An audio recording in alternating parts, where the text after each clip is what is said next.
BPSC शिक्षक बहाली में हुई भयंकर धांधली को छुपाने के लिए किया जा रहा है माइंड डाइवर्ट। जी हाँ साथियों, आप तमाम गुरुजनों को मैं भोला बिहारी सादर प्रणाम करता हूँ। मेरा प्रणाम स्वीकार करें। जैसा कि हम सभी जानते हैं, विगत 4-5 महीने से शिक्षा व्यवस्था की जो हालत है वह किसी से छुपा हुआ नहीं है। कई विद्यालयों के वीडियो फुटेज सामने आया। शिक्षकों के साथ दुर्व्यवहार किया गया, रास्ते में दुर्व्यवहार किया गया, विद्यालय में जाकर के नंगा नाच किया गया। समझ में नहीं आता है किस बात को सोच करके विद्यालय खोल दिया गया, जहाँ की 50% से ज़्यादा बेटियां स्कूल जाती है। और होली के पावन दिन कौन बेटी स्कूल जाएगी? कौन पिता अपनी बेटी को घर से जाने देगा स्कूल? लेकिन बंधुआ मजदूर की स्थिति हो गई शिक्षकों की। दूसरी बात, ये 25 से लेकर के 30 तक जो आवासीय प्रशिक्षण दिलवाया जा रहा है, ये मैं किसी एक धर्म की बात नहीं करता हूँ। भारत एक धर्मनिरपेक्ष राष्ट्र है। सबको अपने धर्म मानने की स्वतंत्रता है। मुसलमान भाइयों का पावन रमज़ान का महीना चल रहा है। मुसलमान शिक्षक भाई शिक्षिका बहनें रोज़ा रखती है। सुबह उठ करके 3 बजे भोर में पानी पी करके जो सोते रहते हैं लोग, एक बार शाम में फिर पानी पीते हैं। निर्जला उपवास। और इस परिस्थिति में एक तरफ रमज़ान, जहां मुसलमान शिक्षक भाई बहनें निर्जला उपवास में रहते हैं, रोज़ा में रहते हैं। दूसरी तरफ साल भर का पावन त्यौहार, जो लेख में बच्चे लिखते हैं, हिंदुओं का सबसे प्रसिद्ध त्यौहार होली, उस दिन विद्यालय खोल देना, उसके बाद प्रशिक्षण में वहाँ भेजना। ये सरकार आखिर चाहती क्या है? माननीय मुख्यमंत्री जी, लोकतंत्र तो आप ख़त्म कर ही दिए। जहाँ विधायिका की बात नहीं सुनी जा रही है, अफसरशाही चल रहा है। आपके घोषणा के बावजूद अभी तक विद्यालय का समय निर्धारित नहीं हुआ। बिहार के विद्यालय बिना समय के चल रहा है। क्या हो गया है? कल विद्यालय खुल गया 25 तारीख को, सारे शिक्षकों का दुर्दशा हो गया। कौन सा गुणवत्तापूर्ण शिक्षा आ गया? कौन बच्चा पढ़ करके तिस्मार खान बन गया होली के दिन? यह सब का दोषी अगर कोई है तो बिहार के शिक्षक हैं। शिक्षकों को विभिन्न कैटेगरी में बांट करके, एकता भंग करके इसी तरह किया जा रहा है जिस तरह से अंग्रेज जाति पाति, हिंदू मुसलमान सब में बांट करके और 200 वर्षों तक राज किया। वही हाल हो रहा है। अब देखिए, नियोजित शिक्षकों की इतनी बदनामी हो गई कि मुखिया जी के द्वारा फर्जी बहाली, उसके कारण हर एक नियोजित शिक्षक को शक के निगाह से लोग देखने लगे। हो सकता है यही कोई फर्जी होगा, यही हो सकता है यही कोई अयोग्य होगा।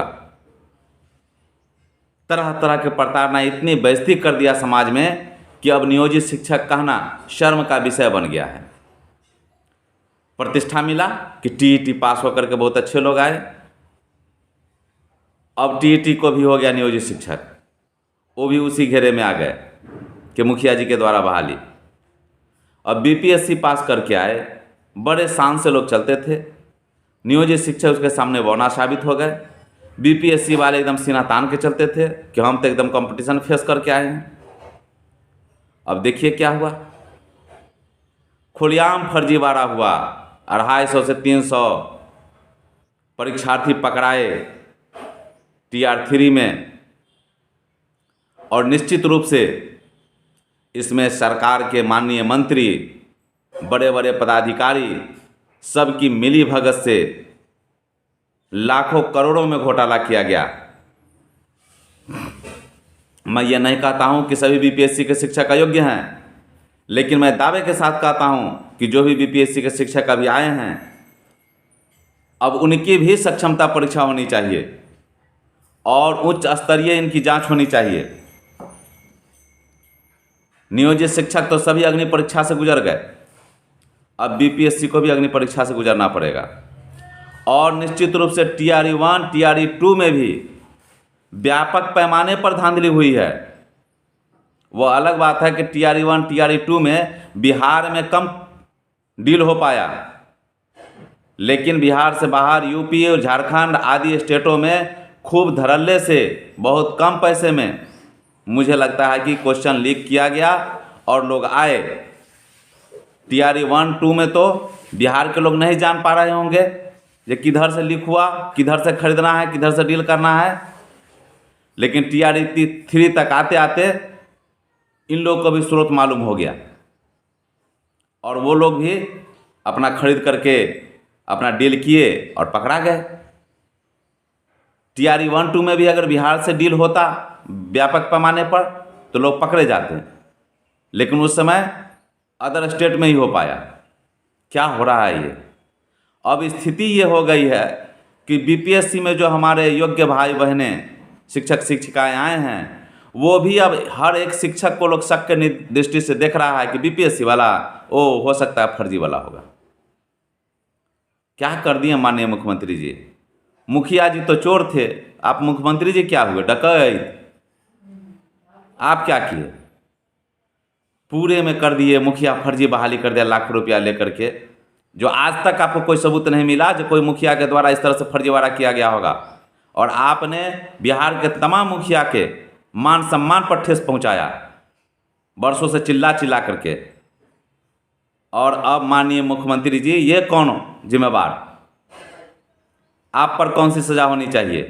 तो आप कहेंगे जे कि छोटका छोटका जो मछली है डेरवा पोठिया उस पर कार्रवाई होगी। नहीं, जब बिहार में शराबबंदी थे तो यही माननीय के पाठक जी चिट्ठी निकाले थे कि जब पंचायत में अगर शराब बिकते हुए पकड़ा गया तो माननीय मुखिया पर केस होगा, और बिहार में शराब बिक रहा है तो माननीय मुख्यमंत्री पर क्यों नहीं केस होगा? लेकिन कहीं फर्जीवाड़ा तो नहीं हुआ? होटल में बैठा क्वेश्चन तो नहीं रटाया मुखिया जी? अब माननीय मुख्यमंत्री जी आप तो रटवाए, शीशम के वो बेंच के डेस्क के जगह पर सरल लकड़ी के बेंच डेस्क बनवा करके स्कूलों में भेज दिए। इसकी भी जांच होनी चाहिए। बिहार के तमाम शिक्षकों, सभी कोटि के शिक्षकों से मैं आपसे विनम्र अनुरोध करता हूं कि इस कूटनीतिक सरकार के विरुद्ध एक होइए।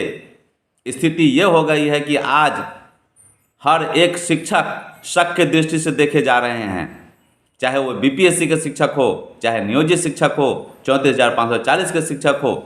सभी शिक्षकों को लोग समझ रहा है कि फर्जीवाड़ा से आया है।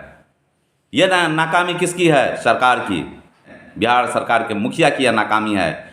उस समय के जो पदाधिकारी डिंग मारते फिरते हैं, मैंने यह कर दिया वह कर दिया, कुछ नहीं किए हैं। शिक्षकों को मानसिक प्रताड़ना देकर के शिक्षा व्यवस्था चौपट कर दिए हैं। इसीलिए आप सभी एकजुट होइए और एक ही मांग हो कि जो गलत है, चाहे नियोजित है या बीपीएससी में है, टीआरई 1 2 3 सबकी उच्च स्तरीय जांच हो और जो दोषी है उस पर कड़ी कार्रवाई हो, और जो बच जाए उनको मान सम्मान दीजिए। जब शिक्षकों को मान सम्मान आप सरकार नहीं देंगे तो समाज नहीं देगा, समाज नहीं देगा तो बच्चे नहीं देंगे। अगर बच्चे अपने गुरु का मान सम्मान नहीं देंगे वो कभी शिक्षा ग्रहण नहीं करेंगे। आप शिक्षा का विनाश कर देंगे और जहाँ के शिक्षा व्यवस्था ही खत्म हो जाएगी वहाँ उस राष्ट्र के पतन निश्चित है। जैसे उस समय बहाली के समय एक बहाली हुआ नहीं, उसकी जांच ठीक से हुई नहीं, अफरा तफरी में फिर दूसरा बहाली, फिर तीसरा बहाली, और सभी लोगों का माइंड एकदम डाइवर्ट कर दिया गया कि नियोजित शिक्षक अयोग्य है या सक्षमता परीक्षा ली जा रही है, ये हो गया वो हो गया, और उधर धीरे धीरे लाख के लाख घोटाला किए जा रहे हैं माइंड डाइवर्ट करके लोगों को। क्या ज़रूरत थी इतनी अफरा तफरी में बहाली कर देना? बीपीएससी में भाषा को आप हटा दिए, 30 नंबर का भाषा होना चाहिए। यही साबित करता है कि आपकी मानसा गलत थी कि राजकीय भाषा को कंपटीशन से हटा दिए। क्या बच्चों को शिक्षा में भाषा की आवश्यकता नहीं थी? तो जिस तरह से माइंड डाइवर्ट करके सारा लोगों का ध्यान चला गया, आज नियोजित शिक्षक सक्षमता परीक्षा ये हुआ, हटा दिया जाए ट्रांसफर, सब लोगों का ध्यान इधर हो गया और तरह तरह वहाँ पूरा घोटाला कर दिए। फिर अब इधर होली में स्कूल खोल दिए, सारे मीडिया, शिक्षक, सारे लोगों का, जनता का ध्यान चलाया, शिक्षक होली में स्कूल खुल गया, रमजान में स्कूल खुल गया, अब सारा चैनल पर ये चल रहा है, तब तक लिपापोती उधर कर दिए। नहीं, मामला ख़त्म है, खोल दिए तो खोल दिए। जांच करवाइए बीपीएससी वाले को, टीआरई 1, 2, 3, और नियोजित शिक्षक भी अगर अयोग्य है तो उन पर भी कार्रवाई कीजिए, और जो बीपीएससी में भी अयोग्य है उन पर भी कार्रवाई कीजिए, और आप अपने पर भी कार्रवाई कीजिए, बड़े बड़े पदाधिकारी पर कार्रवाई कीजिए। माइंड डाइवर्ट नहीं कीजिए लोगों को, नहीं तो शिक्षक शक के निर्दृष्टि से देखे जाएंगे। एक अगर चोर है तब पता नहीं चल रहा है 100 में जो कौन वो एक है, सबको चोर समझा जा रहा है।